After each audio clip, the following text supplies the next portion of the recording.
सबसे पहले मगध की धरती और इस नवादा की धरती को मैं सलाम करता हूँ। बहुत ऐतिहासिक धरती है। डॉक्टर अंबेडकर जिनको गुरु मानते थे वो यहीं पे गुरु बने थे, वहाँ से ये संघर्ष शुरू हुआ। तो पहले इस धरती को सलाम करता हूँ।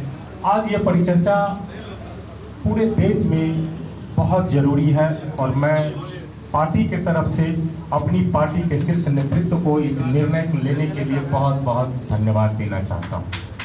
जरूरी इसलिए है कि देश खतरे में है, वाकई खतरे में है, और इस देश की जो खतरा है ये बाबा बनाम बाबा है।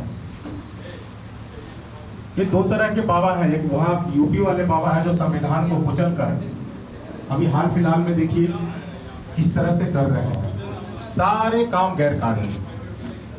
और ये दो बाबा जो देश खरीदने वाला है उसका चेला प्रधानमंत्री। मुझे शर्म आती है इस बात को कहने और क्षमा भी मांगता हूँ कि अपने देश के प्रधानमंत्री के बारे में हमको ऐसा बोलना पड़ रहा है।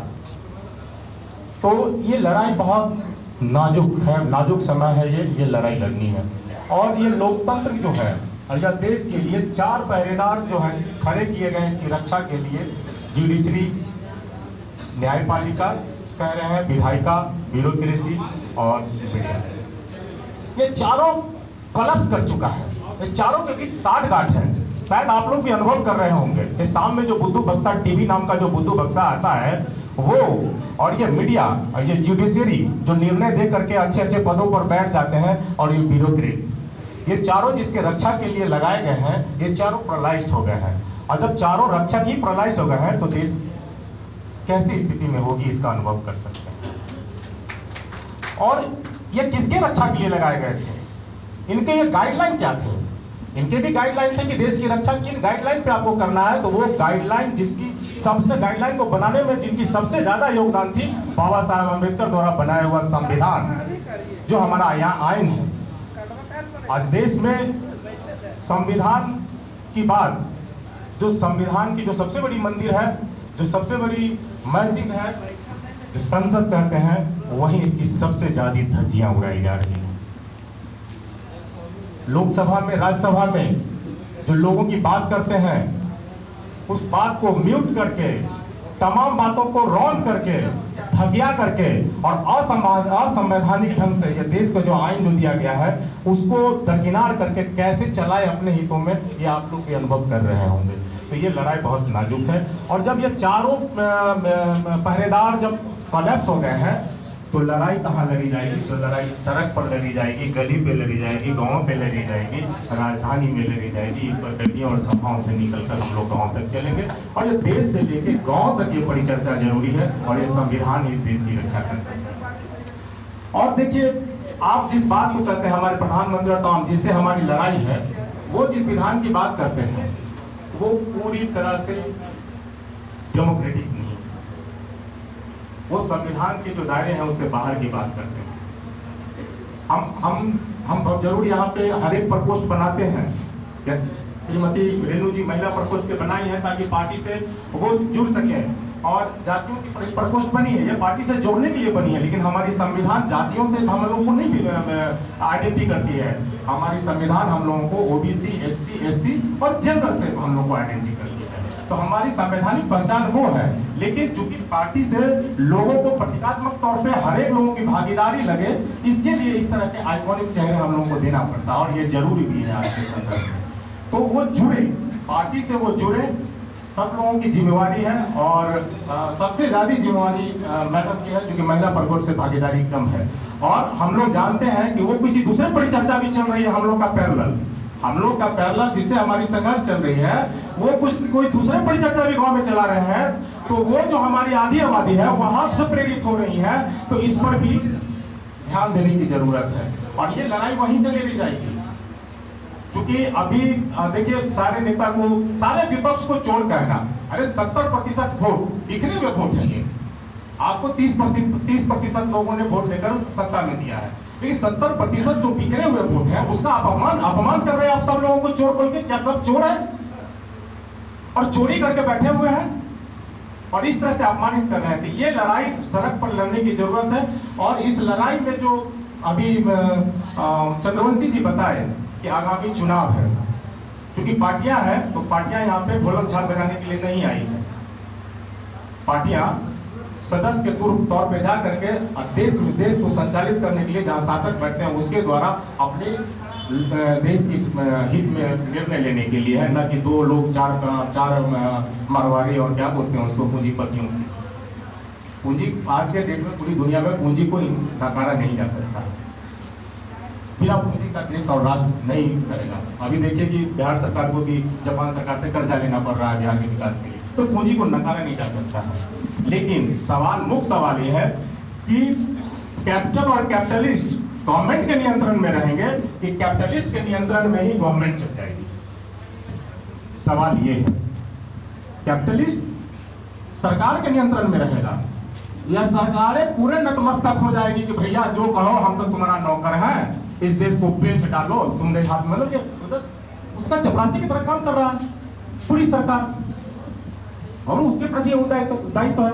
वोट देके लोगों ने सरकार बनाया है और उसकी दायित्व जो है वो लोगों के प्रति, जनता के प्रति देश की नहीं है, उसकी दायित्व किसके प्रति है? कुछ कैपिटलिस्टों के प्रति उसकी दायित्व। तो ये बहुत नाजुक दौर है, इसमें सब लोगों की हकमारी हो रही है और बड़ी मजे से, बड़ी चतुराई से ये हकमारी में कभी जातियों में बांटकर ओबीसी की बड़ी जातियां उसकी हक काट रही है, इसकी हक काट रही है। भाई सबका हक काट करके तुम कुछ लोगों को पैदा कर रहे हो, बढ़ा रहे हो।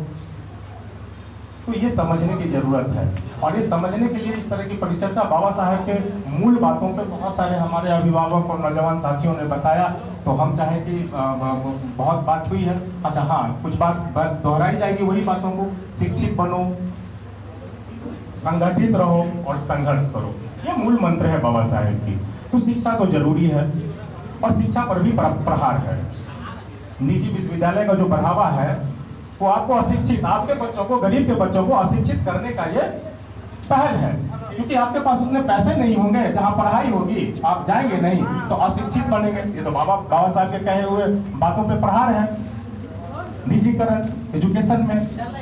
और अब संगठित रहने की बात है, जातियों में ज्यादा बटेंगे, जाति से जमात की ओर जाना होगा। अगर बाबा साहब की बात मानते हैं तो ये निजीकरण जो शिक्षा में आया इसका भी विरोध करना होगा। तो कौन लोग इसका विरोध कर रहे हैं, कौन लोग इसको सपोर्ट कर रहे हैं? शिक्षा को निजी झोलों में डालने के लिए, शिक्षा को महंगा करने के लिए, उनके खिलाफ लड़ने की जरूरत है। संगठित रहने की बात कर रहे हैं बाबा साहब ने कहा है, तो जातियों में बांटकर जाति से जमात की ओर जाना पड़ेगा, जमात बनाना होगा। जातियों में बांटकर हम इन लोगों से नहीं लड़ सकते हैं, इसलिए जमात में जाना होगा हम लोगों को। तो बाबा साहब की दूसरी बात, और सारी जमात जब संगठित हो जाएंगे, ये चारों पिलर तो कलेक्ट करके सड़क पर उतर जाएंगे, तो ये लड़ाई आसान हो जाएगा।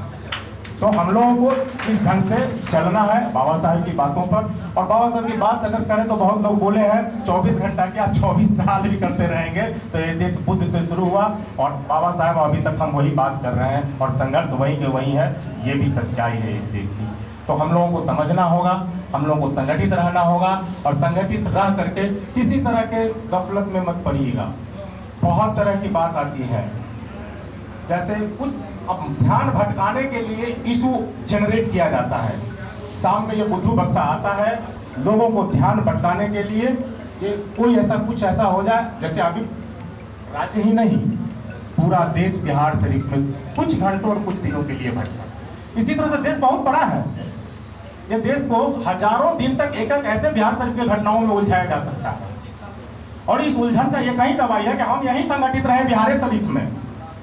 हम हाथ पकड़ लें, अगर कोई इस तरह के हाथ उठाता है किसी भी कम्युनिटी और इससे पे हम खुद खड़ा हो जाएं।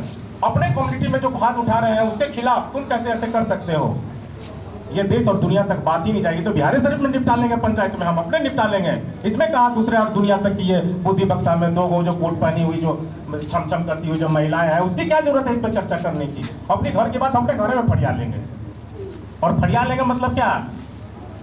विशेष अवसर पर तलवार दे करके नहीं, गला मिल करके, हाथ मिला करके, जो गलतफहमियां है उसको दूर करके तो ये घर में निपटा लेंगे। आधी बीमारी तो यहीं से दूर हो जाएगी बुद्धू बक्सा की। और बची कुची जो बातें हैं हमारे अभिभावक साथी लोग बोले हैं, तो इसलिए समय भी कम है, हमारे नेता को भी बोलना है। और लड़ाई बहुत नाजुक दौर में है, देश वाकई खतरे में है। और ये खतरा, अगर देश खतरा है तो समझना होगा देश क्या है।